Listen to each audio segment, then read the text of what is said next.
Sungai பசார் Jalan Panchang படேனா பகுதியில் போக்குவரத்துக்கு இடையூறாக நிறுத்தப்பட்டிருந்த வாகனத்தை நகர்த்தச் சொன்னதால் சினமடைந்த ஆடவன் ஒருவன் தாக்கியதில் குப்பை லோரி ஓட்டுநர் ஒருவர் காயமடைந்தார்.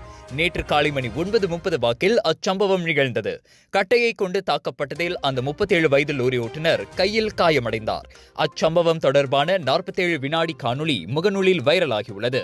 பஞ்சாங் படேனா பகுதியில் குப்பைகளை சேகரிக்கும் பணியில் ஈடுபட்டிருந்த போது அந்த லோரி ஓட்டுநர் தாக்குதலுக்கு இலக்கானது தொடக்க கட்ட விசாரணையில் தெரியவந்துள்ளதாக சபாக் பெர்னாம் போலீஸ் தலைவர் சூப்பரிண்டென்டென்ட் அகுல் சாலிம் முகமது அலியாஸ் தெரிவித்தார். ஹார்ன் சத்தத்தை எழுப்பியதோடு போக்குவரத்துக்கு இடையூறாக நிறுத்தப்பட்டிருந்த வாகனத்தை அகற்றுமாறு கூறியதால் சினமடைந்த ஆடவன் ஒருவன் லோரி ஓட்டுநரை கடுஞ்சொற்களை கொண்டு திட்டியதோடு கட்டையை கொண்டு தாக்கியுள்ளான். காயமடைந்த லோரி ஓட்டுநர் தங்கு அம்புவான் ஜுமா மருத்துவமனையில் சிகிச்சைக்கு பின்னர் வீடு திரும்ப அனுமதிக்கப்பட்டார்.